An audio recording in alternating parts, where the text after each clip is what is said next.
আমাদের এটাই দাবি, তাহলে কিন্তু এটা সেই আগের পুরনো যেসব সংগঠন ছিল তাদের কথা মনে করিয়ে দেয়। যুক্তিপূর্ণ আলোচনার মাধ্যমে এটা কিন্তু খুব গ্রহণযোগ্য হয়। এবং আমার খুব ভালো লাগলো এই কথাগুলো যে বলেন যে সরকারের আর্থিক বিষয়গুলো দেখতে হবে, বাজেটে সেটা আছে কিনা, তাহলে একজনের সাথে একজন কথা বলা যায়। এই যে দুই পক্ষেই সরকার এবং যারা এই বিষয়ে আসে যে আমাদের এই বিষয়টা আপনারা দেখবেন, এবং দুজনের এক আলোচনার বা আলাপচারিতার পরে মাঝখানে যে বিষয়টা আসে সেটা সম্ভব হয়। আমার এখানে অনেকে আছেন যাদের সাথে বহুদিনের আমার সাংবাদিক জগতের সাথে, যারা পুরনো যারা সাংবাদিকরা আছেন তাদের সাথে আমার বহুদিন ধরে পরিচয়। আন্দোলনে আমিও অনেক সময় যুক্ত ছিলাম, বিভিন্ন বিষয়ে আমি যুক্ত ছিলাম, এবং সেখানেও আমি দেখেছি যে জার্নালিস্টদের ছাড়া সেই আন্দোলনও কিন্তু তার যে রেজাল্ট সেটা কিন্তু কোনোদিন সম্ভব হয়, এবং তাতে করে যারা শাসককে থাকে শাসক গোষ্ঠীর উপর একটা চাপ কিন্তু সৃষ্টি হয়। এখানে বলা হয়েছে যে বিভিন্ন যে সংগঠন আপনাদের আছে, সেই সংগঠনের আমরা সরকারে আছি, আমরাও কিন্তু আমাদের যে চোখ দিয়ে বা কান দিয়ে বা ইন্টেলেকচুয়ালি আমরা এইগুলো খবর নিই যে কে ঠিকভাবে চলছে কে ঠিকভাবে চলছে না, সেগুলো আমাদের নজরে আছে। কিন্তু যারা ভালো কাজ করে, যাদের মধ্যে উৎকর্ষতা আছে, যাদের মধ্যে সৃষ্টিশীলের যে বিষয়টা এসছে এখানে, এটা সৃষ্টি করার মতো যারা কারিগর, যাদের থেকে ভবিষ্যতে কিছু পাওয়ার একটা বিষয় রয়েছে, এই রাজ্যের গুণগত যে মান জার্নালিস্টদের সেটা যখন আরো বেটার পর্যায়ে যাবে, সেই ধরনের লোককে আমরা কেন সামনের দিকে এগিয়ে নিয়ে যাব? তো সমস্ত যে সংগঠনের আছে তাদের থেকে এই বিষয়গুলো আমরা নিয়ে আমরা নিশ্চয়ই বিষয়গুলো আমরা দেখব, এবং মানুষ কিন্তু চায় যে ভালো লোক, ভালো যারা করতে পারে তাদেরই সামনের দিকে এগিয়ে নিয়ে যাওয়া যে চিন্তা ভাবনা, মানুষ কিন্তু সেটা চায়। মানুষের মধ্যে সবাই জার্নালিস্টই হোক, চিকিৎসকই হোক, ইঞ্জিনিয়ারই হোক, সাধারণ মানুষ, খেটে খাওয়া মানুষই হোক, সবাই কিন্তু ইনভলভ। তারা কিন্তু এগুলো দেখে। ইমোশন দিয়ে সবসময় কাজ হবে না, ইমোশনের সাথে সাথে দেখতে হবে তার জেনুইনিটি কতটুকু। আমার সংগঠনকে বাড়াবো এবং সেটাকে গাইড জোর দিয়ে করবো, সেটা সম্ভব হবে, কোনোদিন সম্ভব হয় না।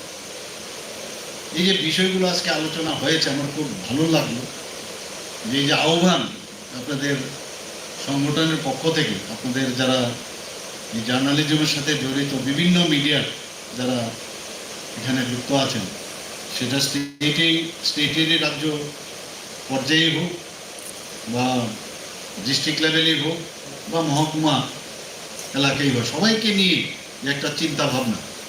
আর আপনারা যদি সংগঠিত থাকেন, আমাদের পক্ষ অনেক সুবিধা হয়।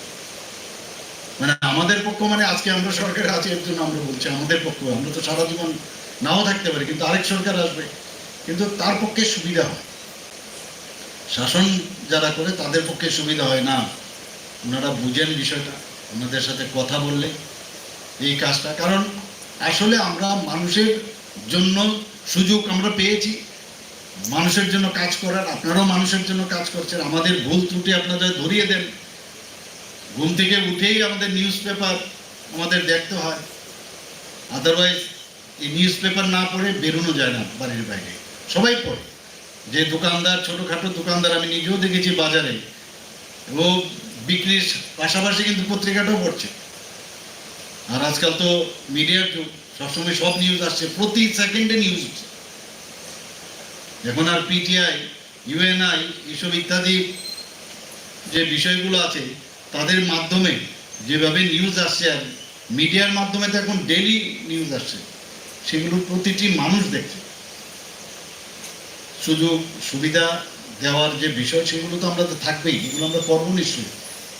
এবং আমরাও চাই যে সবাই সুখে শান্তিতে থাকুক, কিন্তু পাশাপাশি এই যে ডিভিশনের যে রাজনীতি,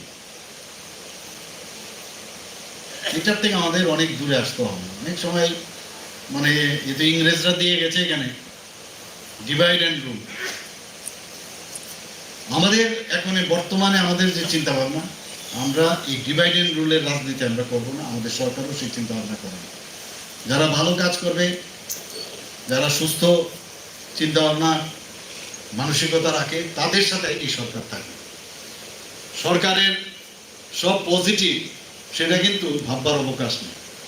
নেগেটিভও অনেক সময় ভুলভ্রান্তি হয়, যখন আপনারা সেগুলো আমাদের দেখিয়ে দেন, আমরা কিন্তু আলোচনা করি। আমার টেবিলের মধ্যে সমস্ত নিউজ পেপার আসে, বা টিভির মাধ্যমে বা ওয়েব পোর্টালের মাধ্যমে বলুন, ফেসবুকের মাধ্যমে বলুন, বিভিন্নভাবে যখন আসে, আমরা কিন্তু সাথে সাথে আমার বলা আছে যেগুলো বিষয় দেখুন এবং তার ফিডব্যাকও আমাকে দেয়। এতে রাগ করার কোনো বিষয় নেই। রাগ কি করবো? কেউ যদি ডিস্টর্টেড ওয়েতে কেউ খবর দেয়, তাহলে আপনাদের মধ্যেই নিজেরাই আপনারা বুঝেন যে ও ঠিক কাজ করছে না। আমি নিশ্চিত যে আপনারাই বুঝেন যে এটা ঠিক না, এবং তাতে করে তার অ্যাকাউন্টেবিলিটিও কমে। মানে হয়তোবা এই ধরনের নিউজ করাতে সাময়িক খুব অনেকে খুশি হবে, কিন্তু ইন দ্য লং রান কিন্তু সেটাকে সাস্টেন করবে না, আর করবেও না। সে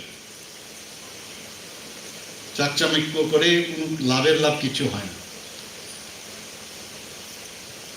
আপনাদের সমস্যাগুলো আমি শুনলাম, এবং আমার অত্যন্ত ভালো লাগছে যে অনেকদিন বাদে আপনারা এখানে এই কনভেনশন আবার করছেন।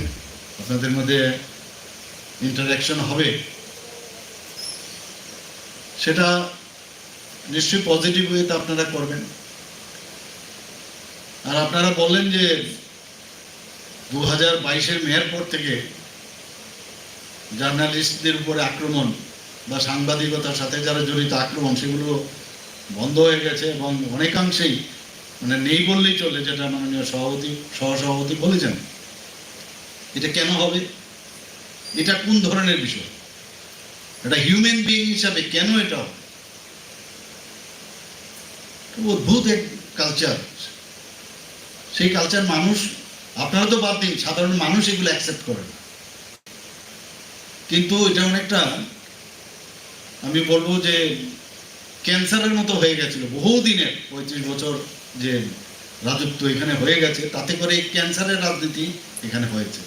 একদিনে সেটার সমস্যার সমাধান হবে না। অন্তত বর্তমান সরকারের তরফ থেকে তো আমরা এটা করতে দেবই না। হয়তোবা কোনো জায়গায় একটা স্ট্রে ইনসিডেন্ট হতে পারে, কিন্তু ইমিডিয়েটলি আরে কি করবো? এটা করে কি লাভ? কিছু লাভ হয় না। এবং লাভ না, সেই কারণেই কিন্তু আপনারা সেটা উল্লেখ করছেন বারবার। দাবিয়ে কিছু লাভ হয় না। আর সব মানুষ মানে দাবিয়ে রাখবে আর সেটা সহ্য করবে। আমি আমার ব্যক্তিগত জীবনে দেখেছি, সেটা অন্তত আমার উপর মানে কোনো অবস্থায় বর্তায়নি, এবং আমি সেটা মেনেও নেই। কাজে আমি সেটা বুঝি বলেই আমি বলছি যে কেন এটা করবো। হয়তো অনেকে এটাকে, আর সাংবাদিকদের তো দাবিয়ে রাখা অসম্ভব, প্রশ্নই ওঠে না, কোনোদিন সম্ভব হবে না। এটা বুঝতে হবে, যে করছে এটা তার বোঝা উচিত। এবং আপনারা হচ্ছেন সব খবর নিয়ে তাকে সুন্দর করে সাজিয়ে ডেইলি আপনারা এই যে পরিবেশন করেন খবরগুলো, এটা একটা আর্ট। কিন্তু এটা চারটিখানি কথা নয়, চারটিখানি কথা নয়। আমরা যখন ঘুমিয়ে থাকি, আপনারা অনেক সংবাদপত্রে আমরা অফিসে খবর নিলে দেখি যে এখন ওনাদের কাজ শুরু হয়েছে, কারণ সারা দিনের খবর তারা সেটা কালেক্ট করে পুঙ্খানুপুঙ্খানুভাবে সেটাকে দেখে তারপর সেই সংবাদ পরিবেশন করে। যারা এটাকে প্রপারলি মেনটেন করতে পারে, সেই সংবাদ পত্র হোক বা মিডিয়াই হোক, ইলেকট্রনিক্স মিডিয়াই হোক, ওয়েব পোর্টালে হোক, ইউটিউবার হোক, সব জায়গার মধ্যেই তার কিন্তু উৎকর্ষতা বাড়ে, মানুষ সেটাকে অ্যাকসেপ্ট করে। এবং এর জন্য যা ধরনের ট্রেনিংয়ের দরকার সরকারের আইসিএ ডিপার্টমেন্ট থেকে, আমরা টাইম টু টাইম এটার ব্যবস্থা আমরা করব। কিছুদিন আগেও এখানে একজন সিনিয়র জার্নালিস্ট এখানে এসেছিল, উনি বলছিলেন যে ত্রিপুরা রাজ্যের জার্নালিস্টরা কোনো অংশে তাদের যে স্ট্যান্ডার্ডের কথা যদি বলা যায় কোনো অংশে কম নয়, খালি প্ল্যাটফর্ম দরকার। জিওগ্রাফিক্যাল কন্ডিশনের কারণে যেটা বলা হচ্ছে যে এখানে বড় বড় ইন্ডাস্ট্রি নেই, এখানে বিজ্ঞাপন দেওয়ার সেই প্রাইভেট সংস্থার থেকে সুবিধা নেই। কিন্তু এই বিষয়গুলোই আমরা দেখব যে যতটুকু সরকারের পক্ষে সম্ভব একটা সবাইকে যেন কিছু না কিছু করার, অন্ততকে বাঁচিয়ে রাখার যে বিষয়টা সেটা আমরা দেখার চেষ্টা করব।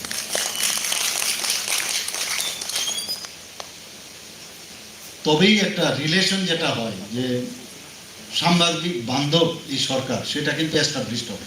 খালি বললাম এখানে আর করলাম না, সেটা কিন্তু হওয়াটা উচিত। এবং অ্যাসেম্বলি অফ জার্নালিস্টের ইতিহাস আছে, আপনারা আন্দোলনও করেছিলেন, আপনারা সাধারণ মানুষকেও আমার মনে আছে আহ্বান করেছিলেন কোনো একটা বিষয়ে আসার জন্য। আমিও সেই পেছনের সারিতে আপনাদের সাথে পায়ে হেঁটেছি, আমার এখনো মনে আছে।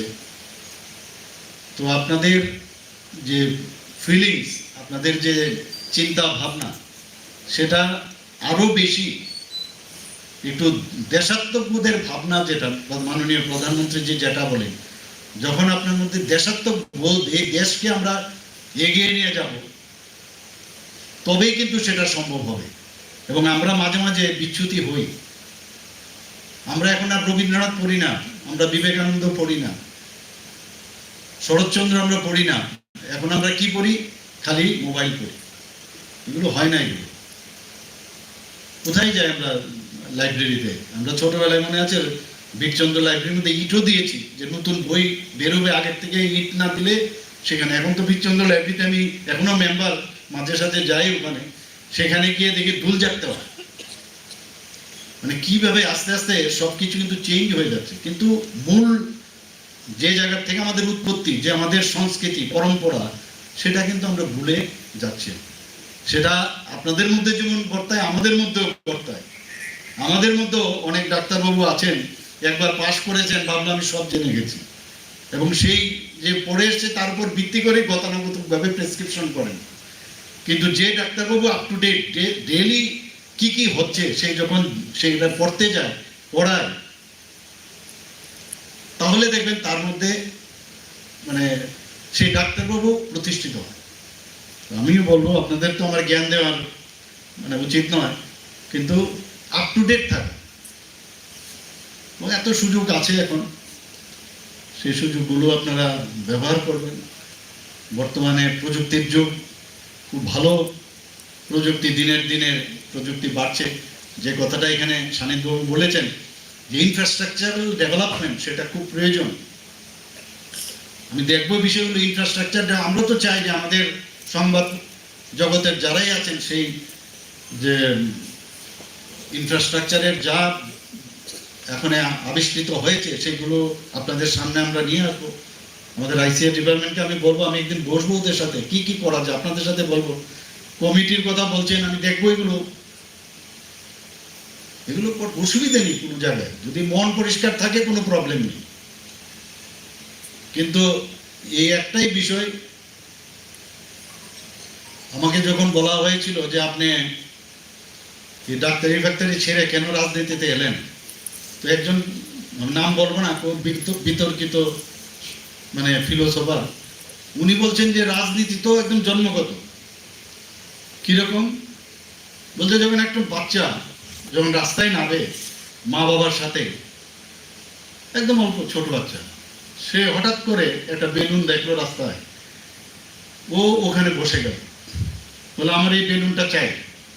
ও জানে যে এখন আমি যদি লুইসেন্স ক্রিয়েট করি, তাহলে আমার মা বাবা আমার এই বেলুনটা কিনে দেবে। তো এই যে রাজনীতি, ওখান থেকে শুরু হয়েছে। বাড়িতে খুব সুন্দর করে বাচ্চাটা লেখাপড়া করছিল, মা বাবা বসে আছে, যে আগামীকাল স্কুলে গিয়ে তার যে কাজটা দিয়েছে হোমওয়ার্ক, সেটা কমপ্লিট করছিল চুপচাপ সুন্দরভাবে। হঠাৎ করে দেখা গেল দরজা নক করলো, বাইরের থেকে গেস্ট আসলো, আসা মাত্রই সে লম্ফ জম্ফ শুরু করে দেয়। সে জানে আমার এখন সেন্টার অফ অ্যাট্রাকশনের জন্য আমি যদি লম্ফ জম্ফ না করি তাহলে গার্জিয়ানরা বসে বসে কথা বলবে আর আমার কোনো দামই থাকবে। কাজে রাজনীতি, যারা জার্নালিস্ট এখানে আছেন, আপনারা যদি মনে করেন আপনারাও রাজনীতির মধ্যে নেই, আমার মনে হয় এটা ঠিক নয়। সর্বত্র রাজনীতি, তাদের পার্ট অ্যান্ড পার্সেল আমাদের ডিএনএর মধ্যে আছে। অনেক সময় এখন তো আমি রাজনীতি করছি, আঙ্গুল দেখার আগে 5টা আঙ্গুল 4টে আঙ্গুল আপনাদের দিকেও আছে, এটা থাকবে, এর মধ্যে অসুবিধা নেই। এবং এই নিয়ে আমাদের বাঁচতে হবে। আমার অত্যন্ত ভালো লেগেছে এখানে আসার পরে, এবং একটা কনস্ট্রাকটিভ চিন্তাভাবনার যে বিষয় সেখানে এসছে, এবং আপনাদের আজকের এই যে দ্বিতীয় রাজ্য সম্মেলন সেটা সাফল্য হোক সে আশা রেখে আমি আমার বক্তব্য এখানে শেষ করছি। নমস্কার, জয় হিন্দ। অসংখ্য ধন্যবাদ মহোদয় আপনাকে। আপনার এই শব্দগুলো আমাদের আগামী দিনের চলার পথে পাথেয় হয়ে থাকবে সেই প্রত্যাশায় রাখছি। এবার ধন্যবাদ সূচক বক্তব্য রাখার জন্য আমি মঞ্চে আমন্ত্রণ জানাবো এওজের